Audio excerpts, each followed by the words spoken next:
বিজেপির টার্গেট ৩৫। এই ৩৫-এর মধ্যে রয়েছে যাদবপুরও। শুভেন্দু অধিকারীর এই মন্তব্যে হাওয়া গরম, আর এই নিয়ে চর্চা তুঙ্গে।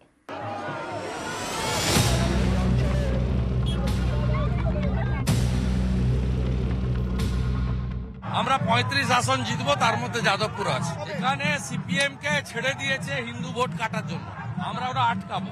যাদবপুর বুদ্ধবাবুর পরে পুরোটাই মমতা ব্যানার্জি, এবং যাদবপুরে যতদিন আমরা থাকবো ততদিন যাদবপুর তৃণমূলের সাথে থাকবে। ২৪-এর লোকসভা ভোটে বাংলা থেকে ৩৫ আসনের টার্গেট বেঁধে দিয়েছেন অমিত শাহ। आज प्राण लेकर जाइए कि विजय तो चाहिए ही, मोदी सरकार चाहिए ही, परंतु मोदी सरकार में 35 कमल श्यामा प्रसाद मुखर्जी के पश्चिम बंगाल से जाएंगे।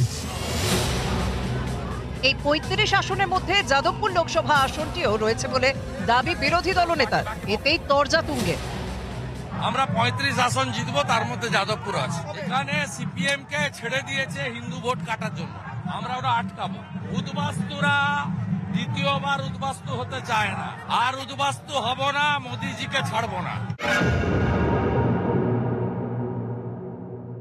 যাদবপুর বুদ্ধবাবুর পরে পুরোটাই মমতা ব্যানার্জি, এবং যাদবপুরে যতদিন আমরা থাকবো ততদিন যাদবপুর তৃণমূলের সাথে থাকবে।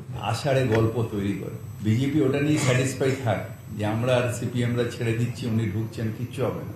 না সিপিএম থাকবে, না বিজেপি থাকবে, তৃণমূল কংগ্রেস থাকবে।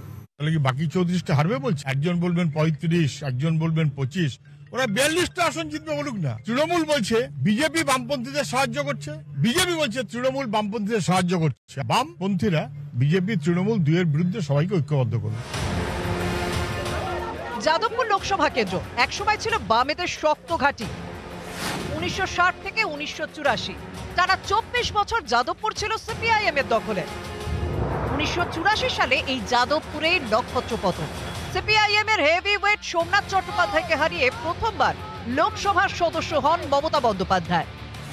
২০০৯ সাল থেকে যাদবপুর লোকসভা কেন্দ্রে টানা জয়ী তৃণমূল।